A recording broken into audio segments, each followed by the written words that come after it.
We need to find out the slope and deflection. अभी हमें find out करना है slope and deflection by the help of conjugate beam method. लेकिन ये कौन सा बीम है? ये एक कैंटिलीवर बीम है, ठीक है। अब कैंटिलीवर बीम में मुझे पहले बेंडिंग मोमेंट डायग्राम ड्रॉ करना है, ठीक है। तो बेंडिंग मोमेंट डायग्राम जैसे सभी को पता है, bending moment diagram B point में क्या होगा? 5 into 2 force into perpendicular distance, तो 5 इंटू 2 10 वैल्यू आ गया।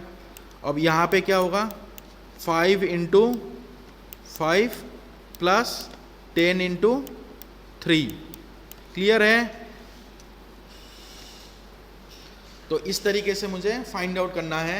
उसके बाद नेक्स्ट मैं फाइंड आउट करूंगा कि ये बेंडिंग मोमेंट डायग्राम ड्रॉ करूंगा। ये बेंडिंग मोमेंट डायग्राम ड्रॉ करने के बाद M by E I diagram बनाऊंगा, जो कि bending moment by E I मैंने लिख दिया। लिखने के बाद ये चीज़ ध्यान रखना है आप लोगों को कि कैंटिलीवर बीम जो है, सिंपली सपोर्टेड बीम्स में होता क्या है कि डायरेक्टली हम लोग सिंपली सपोर्टेड बीम्स के जो भी moment by E I diagram बनता है उसी में हम लोग सपोर्ट्स को लगा लेते हैं और वो बीम बन जाता है कॉन्जुगेट बीम। लेकिन कैंटिलीवर बीम्स में होता क्या है, पहले तो M by E I diagram बनाएंगे। M by E I diagram बनाने के बाद जो फ्री एंड है हम लोग के, जैसे ये कैंटिलीवर बीम है, इसका फ्री एंड है ये वाली, तो यहाँ पे हम लोग सपोर्ट्स को लगा लेंगे। फिक्स सपोर्ट को यहाँ पे लगाएंगे और जहाँ पे फिक्स सपोर्ट थे उसको हटा देंगे, तो ये हो जाएगी आप लोगों का कॉन्जुगेट बीम। तो इस तरीके से हम लोग को कैंटिलीवर बीम्स में कॉन्जुगेट बीम बनानी है। उसके बाद नेक्स्ट हमें फाइंड आउट करना है ए बी सी तीनों पॉइंट्स में स्लोप एंड डिफ्लेक्शन। तो जैसे सभी को पता होगा कि ए पॉइंट जो है ये बीम के डिफ्लेक्शन कैसा होगा, इस तरीके का होगा। तो ए पॉइंट में डिफ्लेक्शन की वैल्यू क्या होगा? 0 हो जाएगा। अब मुझे फाइंड आउट करना है बी पॉइंट और सी पॉइंट में डिफ्लेक्शन, ठीक है।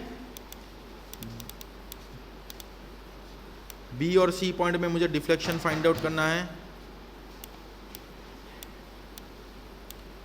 और बी और सी में डिफ्लेक्शन फाइंड आउट करने के लिए अब फिर से वही सेम प्रोसीजर से मुझे करना है slow bending moment and shear force.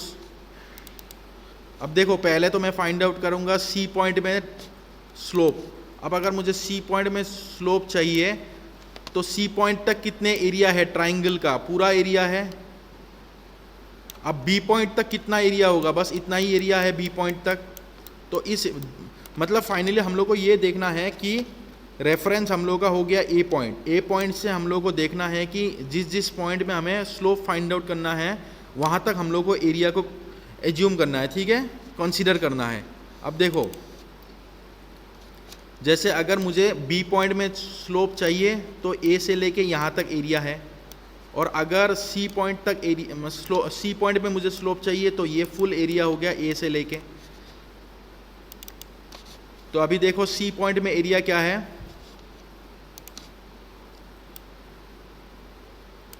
पहला, दूसरा, तीसरा, तीनों का एरिया मैं सम अप करूंगा। पहला का एरिया क्या है? Half into 55 minus of 10 45 by E I into distance 3 metre, ये पहले का एरिया हो गया। दूसरे का एरिया क्या है? 10 into 3 10 by E I into 3, और तीसरे का एरिया हो गया half into 2 metre into 10 metre. ये हो गया slope at the C point, क्योंकि ये डायरेक्ट एरिया हो गया है।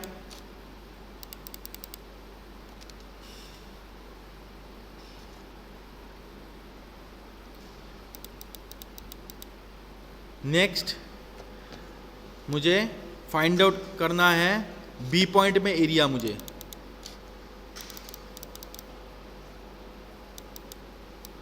अब बी पॉइंट में मुझे फाइंड आउट करना है तो दो एरिया मेरे पास अवेलेबल है, पहला और दूसरा, ठीक है। जैसे 67.5 और 30 ये दो एरिया अवेलेबल है, तो theta at B will be equal to 67.5 plus 30।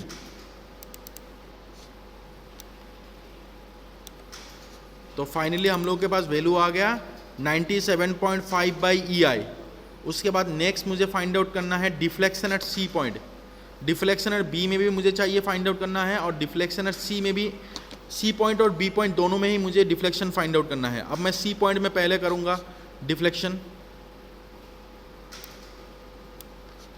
अब देखो सी पॉइंट में अगर डिफ्लेक्शन मुझे फाइंड आउट करना है तो ये जो तीन एरिया है 1, 2 एंड 3, तीनों के सेंट्रोइड से लेके डिस्टेंस मुझे कहाँ तक लेना है, सी पॉइंट तक डिस्टेंस चाहिए मुझे।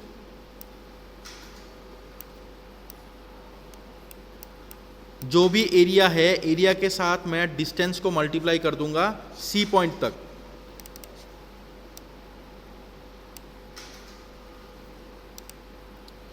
जैसे 67.5 by E I into 4, 30 by E I into 3.5। देखो पहले का एरिया क्या है, 67.5 बाई ई आई इंटू इसका सेंट्रोइडल डिस्टेंस क्या होगा 2 प्लस यहाँ से यहाँ तक 2 डिस्टेंस है, 2 प्लस ये क्या हो जाएगा 2 plus 2/3 of 3। So 2 plus 2/3 of 3 क्या हो जाएगा 4 मीटर हो जाएगी। फिर उसके बाद सेकेंड की एरिया क्या है, जो रेक्टेंगल है उसका एरिया है 30 by E I. So 30 by E I into फिर से डिस्टेंस। अब डिस्टेंस देखना 30 बाई ई आई से, ये जो सेकेंड फिगर है इसका सेंट्रोइड से लेके यहाँ तक डिस्टेंस, पहले तो 2 मीटर और इसका आधा मतलब 3.5 हो जाएगी। 2 प्लस 1.5 3.5 हो जाएगा। तो ये हो गया फाइनली 3.5 के साथ मल्टीप्लाई किया। नेक्स्ट के एरिया जो है थर्ड वाला ट्राइंगल का 10 बाई ई आई, ये 10 बाई ई आई लिख दिया इंटू सेंट्रोइडल डिस्टेंस क्या है 2/3 ऑफ 2 मीटर। सो 1.33 वैल्यू आ गया।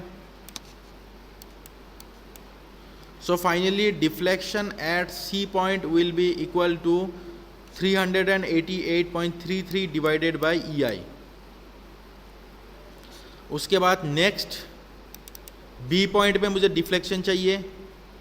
अब अगर मुझे बी पॉइंट में डिफ्लेक्शन चाहिए तो बी पॉइंट तक 2 एरिया है, एक और 2 एरिया है। इसका एरिया क्या है, पहले का एरिया है 67.5 इंटू डिस्टेंस क्या है यहाँ से लेके यहाँ तक 2/3 ऑफ 3 मीटर। फिर दूसरे का एरिया क्या है, दूसरा जो रेक्टेंगल है उसका एरिया है 30 by E I into distance क्या है सेंट्रोइड का डिस्टेंस हाफ में होता है तो 3/2 मतलब 1.5 मल्टीप्लाई करेंगे।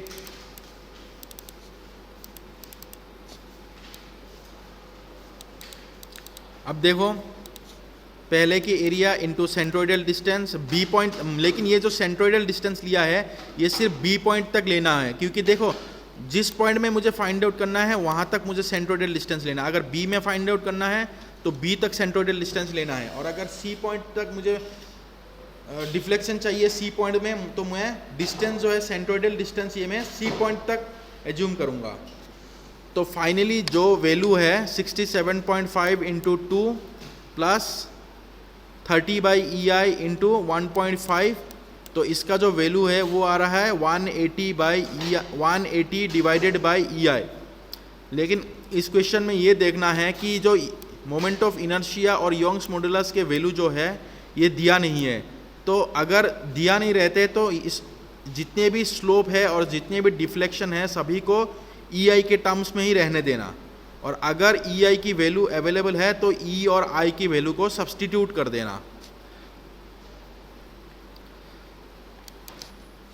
तो फाइनली जो है हमें theta at B, theta at C, deflection at C and deflection at V का वैल्यू हम लोगों ने फाइंड आउट कर दिया।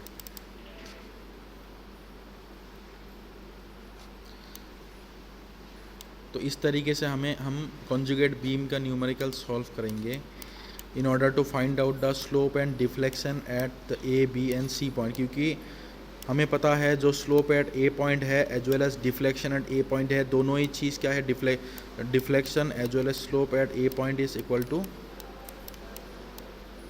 0 होते हैं और बाकी बी और सी में मैंने फाइंड आउट कर दिया bye the help of the conjugate beam method. Okay, thank you.